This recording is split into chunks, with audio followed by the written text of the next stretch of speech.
বিসমিল্লাহির রহমানির রহিম। তৃতীয় অধ্যায়ের কিছু গাণিতিক সমস্যা নিয়ে তোমাদের সাথে এখন আলোচনা করব। তার আগে যারা পরীক্ষা নিয়মিত দিচ্ছ এবং নাম্বার জানাচ্ছ তাদেরকে অশেষ ধন্যবাদ। আমি আশা করি স্কুল যেদিন শুরু হোক না কেন আমরা আমাদের লেখাপড়াগুলো নিশ্চয়ই চালিয়ে যাব। তো দেখো আমরা শুরু করি। আমি প্রশ্নটি শুরু করি স্থির অবস্থান থেকে। তো স্থির অবস্থান থেকে যদি হয় তাহলে সেই ক্ষেত্রে তোমার আদি বেগটা হবে কি? স্থির অবস্থান যদি হয় তাহলে আদি বেগটা হবে 0। একটা পেলাম। যাত্রা শুরু করে 600 কেজি ভরের একটি ট্রাক, 600 কেজি ভরের truck 0.2 meter per second square সুষম ত্বরণে চলে, এই একটা পেলাম। 60 সেকেন্ড চলার পর 400 কেজি ভরের একটি স্থির, এটাও কিন্তু এটা স্থির, দেখো স্থির পিকআপ ভ্যানের সাথে ধাক্কা খেয়ে আটকে সম্মিলিত যে বেগটা হলো সেটা হলো 7.2 মিটার পার সেকেন্ড বেগে চলতে থাকলো। তো এই হচ্ছে মূলত আমাদের উদ্দীপক নিয়ে আমি আরেকবার একটু কথা বলবো। সেটি হলো স্থির অবস্থানে ছিল কে? ট্রাক। তারপরে চলা শুরু করলো, চলা শুরু করার পরেই কিন্তু সংঘর্ষটি হয়েছে। এটি কিন্তু একটা দেখার বিষয়। আমাদের মূল কাজ হচ্ছে যেখানে সংঘর্ষ হবে ওই মুহূর্তে বেগের হিসাবটা করতে হবে, ওই মুহূর্তের বেগের। আমি একটু ছবি একটু ছোট্ট করে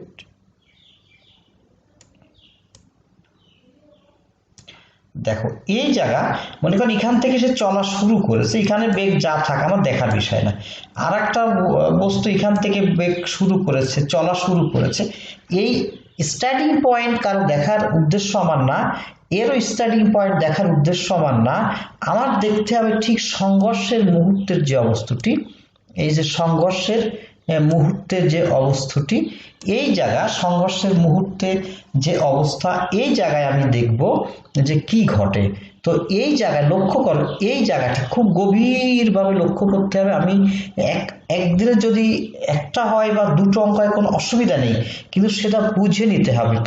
ঠিক এই জায়গাটির মধ্যে কিন্তু দ্বিতীয় বস্তু যখন, যার ভর হচ্ছে 400 কেজি, সেটি যদি এখানে এসে উভয় সংঘর্ষ হয়, এখানে তার বেগ 0, কিন্তু যার বেগ হলো 600 কেজি, যার ভর হলো 600 কেজি, তার বেগ কিন্তু এখানে 0 না, তার বেগ এখানে 0 ছিল।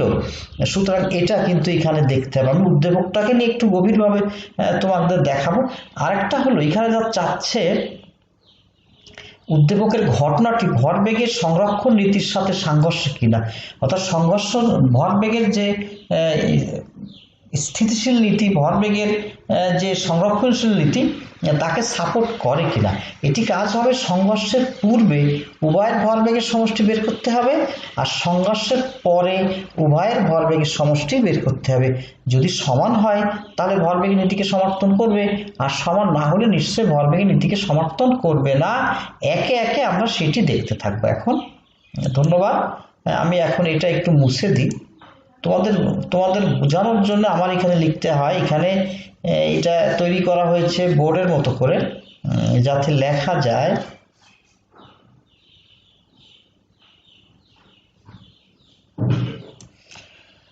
আচ্ছা, প্রথমে হলো জড়তা, এটা নিয়ে কথা হয়েছে। কোনো বস্তু যে অবস্থানে থাকে চিরকাল সে অবস্থানে থাকতে চাওয়ার যে প্রবণতা তাকে বলা হবে জড়তা, এটা আমরা জানি।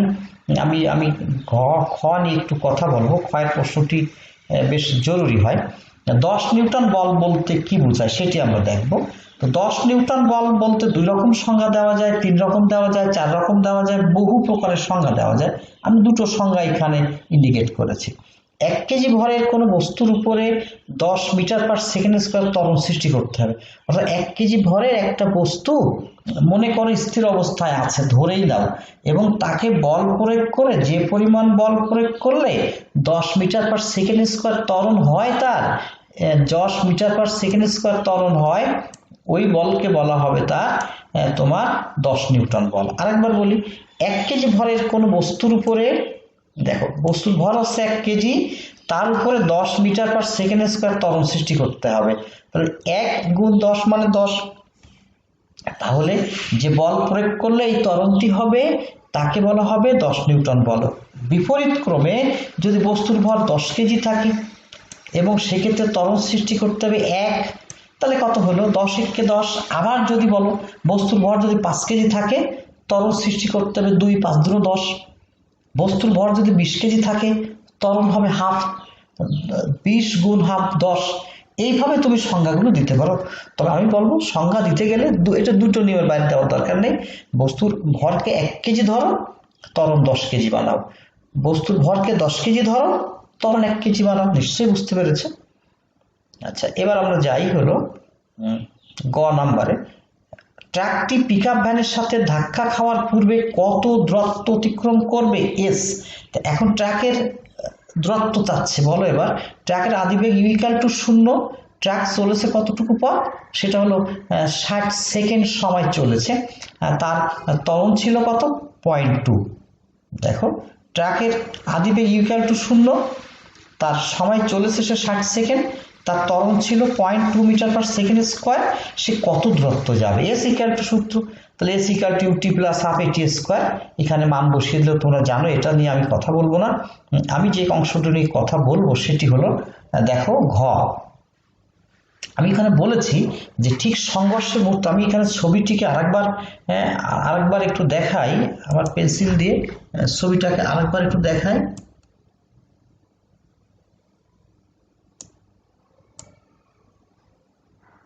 এরকম একটা অবস্থা। ট্রাক কিন্তু এখান থেকে চলা শুরু করেছে, আর এই যে পিকআপ ভ্যান এখানে স্থির ছিল, এখানেই সে ছিল স্থির। তাহলে পিকআপ ভ্যানের ক্ষেত্রে তার যে ইউটা, তার ইউ ইকুয়াল টু কিন্তু 0। কিন্তু ট্রাকের ক্ষেত্রে ট্রাক তো এখানে সংঘর্ষ হচ্ছে না, সংঘর্ষ হচ্ছে এখানে। এই জায়গায় তার বেগ নিশ্চয়ই 0 না, অনেকে ভুল করে। তাহলে এখান থেকে আস্তে আস্তে এখানে ইউ ইকুয়াল টু 0 ছিল, এখানে তার ইউ ইকুয়াল টু 0 ছিল এই জায়গাটা। তাহলে এই জায়গাটা কত হবে? এখান থেকে এসে এই জায়গার বেগটা কত হবে? এই জায়গার বেগ হবে u1 ধরলাম, আমি ধরে নাও u1 equal to u plus এটি। তাহলে ইউ হলো 0, আর এই হচ্ছে 0.2, আর টি হলো 6। তাহলে এখানকার বেগ হবে তার 12। ঠিক আছে, এখানকার বেগ হবে তার 12। তাহলে ঠিক সংঘর্ষের মুহূর্তে ট্রাকটির বেগ হবে 12, এবং এই যে পিকআপ ভ্যান তার বেগ হলো 0। এটা কিন্তু এখানে একটা বড় জিনিস। আমি যেহেতু বলেছি যে আমি একটু একটু করে দেখাবো যতদিন সময় লাগে। আমরা হয়তো এই অধ্যায় আজকে হয়তো দেখালাম, কালকেও হয়তো আর কয়েকটা অঙ্ক দেব। তারপর এই অধ্যায় নিশ্চয়ই আমরা আরেকবার ফিরে আসবো, তখন আবার কিছু কিছু অঙ্ক দেখাবো একটু একটু করে। কিন্তু যেটা বুঝতে হবে সেটা খুব ভালোভাবে বুঝতে হবে, তাহলে মনে থাকবে অনেকদিন। আচ্ছা, এবার দেখো, ধাক্কা খাওয়ার পূর্বে ভরবেগের সমষ্টি m1 u1 যোগ m2 u2। তাহলে আমার m1 কত? 600 কেজি। তার বেগ একটু আগে বের করলাম 12, তো 600 গুণ 12। আর এরটা কত? m2 হচ্ছে 400, আর এই স্থির ছিল 0। তাহলে এই যে 6 এবং 72 আর 0 7200। ধাক্কা খাওয়ার পরে দেখো সূত্র আমরা বারবার বলেছি, গতকালকে আমি বলেছিলাম, যদি একত্রিত হয়ে আটকে যাওয়া শব্দটি থাকে সেক্ষেত্রে একটা কমন বেগ হবে v। হ্যাঁ, সেক্ষেত্রে v ইন্টু m1 যোগ m2 হবে। তাহলে কমন বেগটা কত আমার? 7.2। m1 কত? 600, m2 কত? 400, সব মিলে কত হলো? 7200। তাহলে এখানে এটা আমি যা পেলাম, এটাও যা পেলাম, এটাও কিন্তু আমি তাই পেলাম। ঠিক আছে, তাহলে কি ভরবেগের সংরক্ষণ সূত্র ধাক্কা খাওয়ার পূর্বে যা পেলাম, ধাক্কা খাওয়ার পরেও তাই পেলাম। সুতরাং উল্লেখিত ঘটনাটি ভরবেগের সংরক্ষণ নীতির সাথে একেবারে মিলে গেছে, কোনো সাংঘর্ষিক হয়নি। নিশ্চয়ই তোমাদের বুঝতে কোনো অসুবিধা হবে না, আর হলে আবার জানাবে। আচ্ছা, আমি পরেরটায় যাই। এবার আমরা 2 নম্বর প্রশ্নে আসি। এই প্রশ্নটি মাধ্যমিক উচ্চ মাধ্যমিক শিক্ষা বোর্ড যশোর বোর্ডে পড়েছে টেস্টের যে কোনো এক সময়। তো দেখো, অঙ্কটি নিয়ে একটু কথা বলি। বেগ হচ্ছে 5 মিটার পার সেকেন্ড, আর ত্বরণ হলো 0.4 মিটার পার সেকেন্ড স্কোয়ার, আর এর বেগ হলো 10, আর ত্বরণ হলো 0.2 মিটার পার সেকেন্ড স্কোয়ার। মূলত এখানকার বেগ আমার ধরার মধ্যে না, আমি ধরবো হচ্ছে এই মুহূর্তের বেগ, যেখানে তোমার সংঘর্ষ হবে, ধরো এই জায়গায় সংঘর্ষ হয়, এই জায়গার বেগটি আসবে, এখানে কার কি বেগ থাকলেও দেখার বিষয় না, তো এই জায়গায় যে বেগটি হবে সেই বেগটি আমার দরকার। সেটা এই বাম পাশের গাড়িটির জন্যও দরকার, আবার ডান পাশের গাড়িটির জন্যও দরকার এটি। তো আমরা দেখি উদ্দীপকের গাড়ি দুটি একই সময় একই পথে, আমি একটু নিয়ে নিই, একই সময় একই পথে পরস্পরের বিপরীত দিকে যাত্রা করলো। পরস্পরের দিকেও হতে পারে, বিপরীত দিকে মানে এটা ডান দিকে, ওটা ওর ডান ওর বাম, তাহলে সেভাবে হয়। চালকদ্বয়ের অসাবধানতার কারণে কিছু সময় পর গাড়ি দুটির মধ্যে সংঘর্ষ হলো এবং পরস্পর আটকে গিয়ে চলতে থাকলো। ঠিক এই জায়গায় ধরে নাও সংঘর্ষ হলো, আর এই মধ্যবর্তী দূরত্ব ছিল এটার মুখ আর এর মুখের দূরত্ব মধ্যবর্তী ছিল 1.5 কিলোমিটার। তো আমরা আসি এখন, প্রশ্ন হলো ঘর্ষণ কাকে বলে? নিউটনের গতি দ্বিতীয় সূত্র থেকে প্রথম সূত্রের প্রমাণ পাওয়া যায়, সেটা ব্যাখ্যা করতে হবে। আর গাড়ি দুটি কত সময় পর সংঘর্ষে লিপ্ত হয়েছিল সেটি নির্ণয় করতে হবে। এখানে যে সংঘর্ষ হলো, এই সংঘর্ষ কত সময় পরে হয়েছিল এটি সারসংক্ষেপ বলি। আমি প্রথমত আমার বাম পাশে, তোমাদের কোন পাশে আমি জানি না, আমার বাম পাশের গাড়িটি এই পর্যন্ত আসতে, এই যে সময় যে চললো এই পর্যন্ত আসলো, সে কত দূরত্ব অতিক্রম করলো। আবার ডান পাশের গাড়ি, মনে করো এটা হলো S1, আমি লিখে দিই, একটু সময় লাগলেও লাগবে, অসুবিধা নেই, এটা হলো S1 দূরত্ব অতিক্রম করলো। আর এই গাড়িটা অতিক্রম করলো S2 টি সময়, এটাও টি সময় S2 দূরত্ব অতিক্রম করলো। এই দুটো দূরত্ব যোগ করলে হবে 1.5 কিলোমিটার। এখান থেকে টি এর মান বের করতে হবে। এই টি হচ্ছে মূলত এখানে কত সময় পরে এরা সংঘর্ষে লিপ্ত হয়েছিল সেটি, কত সময় পর সংঘর্ষ, এই টি হলো এখানকার কত সময়। আমি আরেকবার বলি, প্রথম গাড়িটি ধরে নাও S1 দূরত্ব অতিক্রম করলো টি সময়ে, তাহলে S1 equal to ut plus half AT square, আমরা ইউ জানি, টি জানি না, হাফ AT স্কোয়ার এ জানি, হয়ে যাবে। আবার দ্বিতীয় গাড়ি একই কথা, S2 ইকুয়াল টু, আমরা ইউ জানি, এ জানি, টি জানি না। এবার দুটো S1 S2 ইকুয়াল টু হবে কত? S1 অর্থাৎ শেষে হবে S1 যোগ S2 হবে, সব মিলে হবে 1.5 কিলোমিটার, 1.55 কিলোমিটার। এখান থেকে অবশ্যই একটা মান পাওয়া যাবে। আমি একটু মুছে দিই, একেবারে হাতের লেখা ভালো হয় না এখানে, আর এটা মোটা হয়, আমি তো অনেক বড় ফন্টে দেখাচ্ছি তো এই জন্য মোটা হয়ে গেছে লেখা। আমরা তৃতীয় নম্বর প্রশ্নের জন্য যাই। এটা এই দুটো অঙ্ক কিন্তু একই টাইপের অঙ্ক, দুটো আমি দিচ্ছি। এই পরের প্রশ্নের জন্য যাই। দেখো, সংঘর্ষের পর মৃত গাড়িদ্বয় কোন দিকে কত বেগে চলতে থাকবে সেটি মূলত গাণিতিক বিশ্লেষণের মাধ্যমে আমাদেরকে দেখাতে হবে। তাহলে প্রথমে আমি যেটা বলবো সেটা হচ্ছে ঘর্ষণ। একটি বস্তু যখন অন্য একটি বস্তুর সংস্পর্শে থেকে একের উপর দিয়ে অপরটি চলতে চেষ্টা করে বা চলতে থাকে, তখন বস্তুদ্বয়ের স্পর্শ তলে গতির বিরুদ্ধে একটি বাধার উৎপত্তি হয়, তাকে বলা হবে ঘর্ষণ। ধরে নাও দুটো ইট, একটা ইট স্থির আছে, আর একটা ইট তার উপর দিয়ে তুমি চলানোর চেষ্টা করলে একেবারে স্পর্শরত অবস্থায়, এবং যে বাধা সৃষ্টি হলো ইট, ওই নিচের ইটের সাথে উপরে ইটের চলার সময় যে বাধার সৃষ্টি হলো, এই বাধাকে বলা হবে ঘর্ষণ। তো এবার আমরা 2 নম্বরে যাই। খ, নিউটনের দ্বিতীয় সূত্র হতে আমরা পাই বস্তুর ভরবেগের পরিবর্তনের হার তার উপরে প্রযুক্ত বলের সমানুপাতিক, এবং ফিনিশিং যে টাস্ক সেটা হলো F ইকুয়াল টু ma। তো F তো বাম পাশে ছিল, m ছিল, এর পরিবর্তে v মাইনাস ইউ ভাগ টি, যদি আমরা আর গুণ করে দেই টি এখান থেকে গিয়ে ft হবে, আর m into v minus you.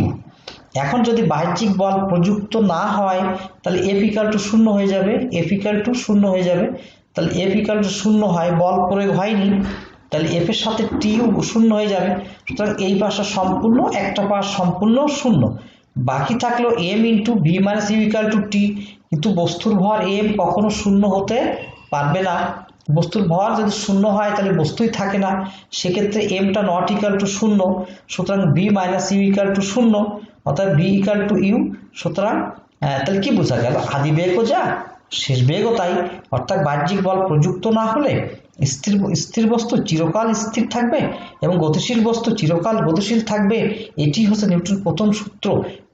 এই জিনিসটা কিন্তু খুবই খুবই খুবই ইম্পর্টেন্ট। কতবার ম্যাট্রিক পরীক্ষায় এসেছে হিসাব করে বলা যাবে না, একটু কষ্ট করে পড়ে নিও। এবার বলা হচ্ছে যে গাড়ি দুটি কত সময় পরে তারা সংঘর্ষে লিপ্ত হবে। মনে করি প্রথম গাড়িটি বা গাড়ি দুটি টি সেকেন্ড পরে সংঘর্ষে লিপ্ত হবে। তাহলে প্রথম গাড়ির ক্ষেত্রে অতিক্রান্ত দূরত্ব সূত্র কিন্তু আমরা জানি, এটা সূত্র কিন্তু আমাদের জানা, S1 equal to U1t plus half AT A1 T square। আমরা যেটা ধরি, প্রথম গাড়ির ক্ষেত্রে U1 ধরলাম, ত্বরণ ধরলাম A1, আমরা হিসাব করে দেখো থাকলো আছে 5t, এই যে 5 গুণ t, তাহলে 5t প্লাস 0.2, তারপর t স্কোয়ার, এটা গুণ এই যে 2 আর 0.4 গুণ করলে 0.2 t স্কোয়ার হয়। আচ্ছা, এবার দ্বিতীয় গাড়ির ক্ষেত্রে অতিক্রান্ত দূরত্ব যদি S2 হয় তাহলে S2 equal to U2t plus half A2t square. U2 হচ্ছে তোমার 10 আর t এর মান আমরা জানি না, থেকে গেল, হাফ তো থাকলো, A2 হচ্ছে 0.2 t স্কোয়ার। এই কাটাকাটি করে এখান থেকে কিন্তু 0.1 লিখলেও চলে, না লিখলেও চলে।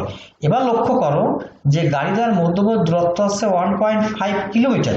এই কিলোমিটারে কিন্তু আমরা কি করলাম, মিটার করে নিলাম, 1500 মিটার হলো, 1000 দিয়ে গুণ করলে। কিন্তু আমরা দেখলাম, ছবিতে দেখা আসে, একটু ছবিতে দেখা আসলাম যে S1 আর S2 মিলে হচ্ছে S, তাহলে এটা হলো S1 এর মান, এইটা হলো S1 এর মান, এটা S1 এর মান, এটা হলো S1 এর মান, আর এইটুকু হলো S2 এর মান।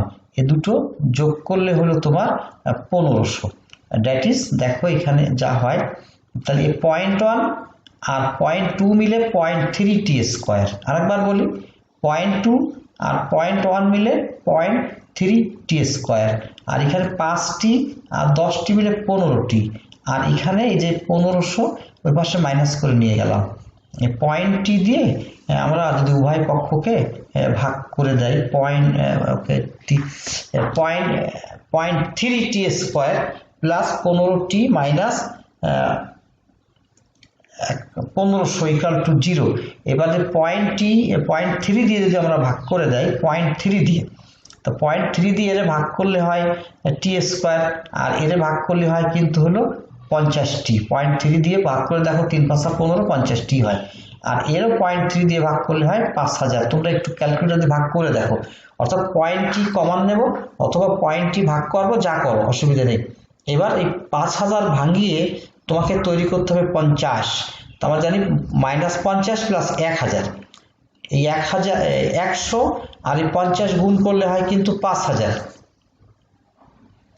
এই 50 আর 100 গুণ করলে হয় 5000, আর -50 আর প্লাস 100 এখানে যোগ বিয়োগ করলে হয় +50। আমরা এখান থেকে টি কমালাম, t-50 প্লাস এখানেও t-50। আচ্ছা, এখানে হলো t-50 plus t plus 100 equal to 0। 0 সবসময় থাকবে, তাহলে t এর মান 50 হয় অথবা -100 হয়। কিন্তু আমাদের কাছে কখনোই কিন্তু মাইনাস সময় কিন্তু মাইনাস হতে পারে না, এটি গ্রহণ করতে পারবো না।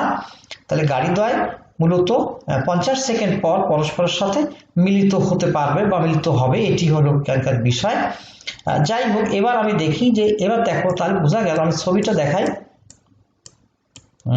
তাহলে এই গাড়িকে কিন্তু 50 সেকেন্ড আনতে হবে, এই গাড়িকে 50 সেকেন্ড আনতে হবে। 50 সেকেন্ড পরে এর বেগ নির্ণয় করতে হবে, 50 সেকেন্ড পরে এরও বেগ নির্ণয় করতে হবে, তারপরে এদের মধ্যে সংঘর্ষ হবে ঘতে।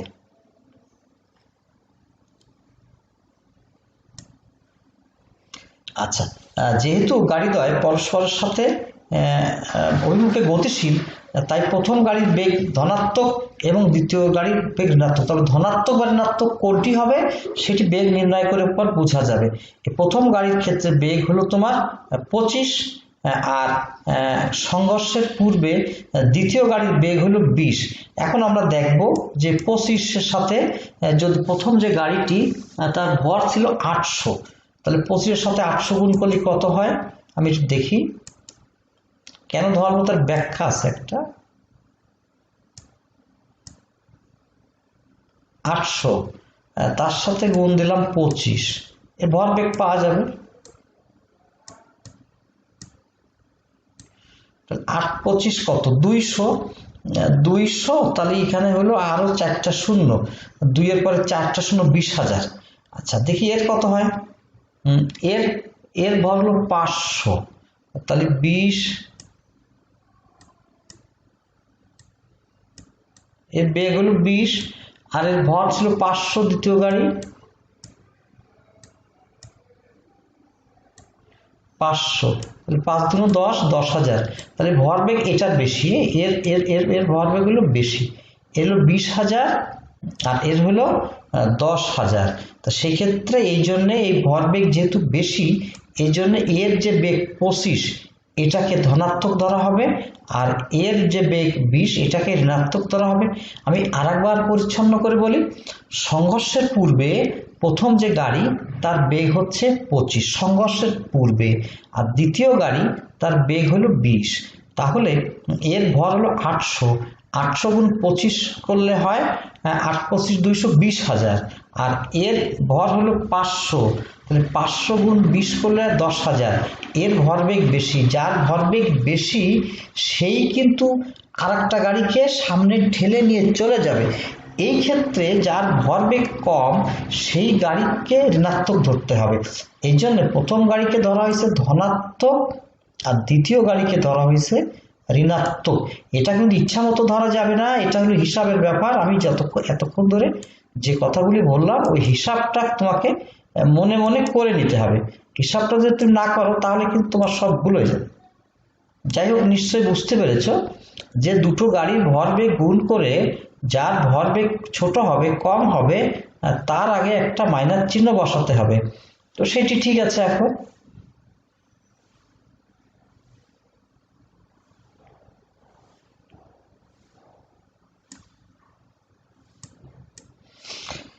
আচ্ছা, সেই ক্ষেত্রে দেখো এবার আমরা যেটা করলাম,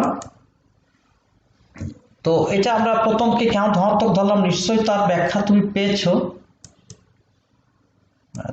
তোমরা পেয়েছো। এটাকে প্রথমকে ধনাত্মক ধরলাম আর দ্বিতীয়টাকে ঋণাত্মক কেন ধরলাম তার ব্যাখ্যা জানা গেছে।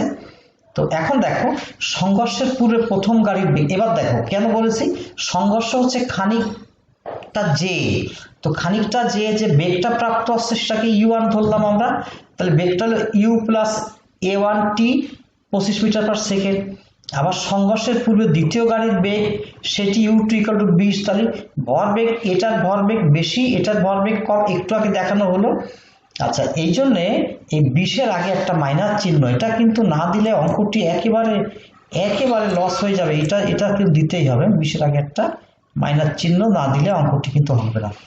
আচ্ছা, তাহলে এখন দেখো গাড়ি দ্বয়ের ভরবেগ যদি এখন মিলিত ভরবেগ চাইছে, যেহেতু মিলিত ভরবেগ চাইছে সেক্ষেত্রে সূত্র হবে m1 u1 যোগ m2 u2 = m1 m2 গুণ v করলে যা হয় তোমরা এগুলো সব গুণটুন করো। এখানে v এর মান পেয়ে গেলে 7.69 মিটার পার সেকেন্ড। সুতরাং গাড়ির থেকে মিলিত বেগ হবে 7.69 মিটার পার সেকেন্ড, এবং সেটি হবে প্রথম যে গাড়িটি যাচ্ছিল বাম পাশের যে গাড়িটি, ওই গাড়ির দিকেই মূলত গতিশীল হয়ে যাবে উভয় গাড়ি, কারণ ওর বেগ বেশি ছিল এই জন্যে। তো যাই হোক, আমরা বুঝলাম এই অঙ্কটির সারসংক্ষেপ একটু বুঝলাম। সেটা হলো প্রথম তো সময় আমরা পেলাম, খানিক দূর এসেই কিন্তু সংঘর্ষ হয়েছে, কিছু দূর এসেই সংঘর্ষ হয়েছে। তো কত সময় পর সংঘর্ষ হয়েছে তার জন্য এস বের করছি, আর মিলিত বেগ কত সেটি বের করেছি। তো মিলিত বেগ বের করার জন্য পুনরায় আবার একটা বেগ বের করে নিতে হয়েছে সংঘর্ষের মুহূর্তে। সেই ক্ষেত্রে প্রথম যে গাড়িটি তার বেগ হয়েছে 25 মিটার পার সেকেন্ড, দ্বিতীয় যে গাড়িটি তার বেগ হয়েছে 20 মিটার পার সেকেন্ড। সেই ক্ষেত্রে প্রথম গাড়ির ভরবেগ বেশি হচ্ছে আর দ্বিতীয় গাড়ির ভরবেগ কম হয়েছে, এই জন্য তার আগে একটা মাইনাস চিহ্ন বসানো হয়েছে। ধন্যবাদ। আমি চেষ্টা করব আরো দুটো অঙ্ক আজকে দিতে তোমাদের জন্য।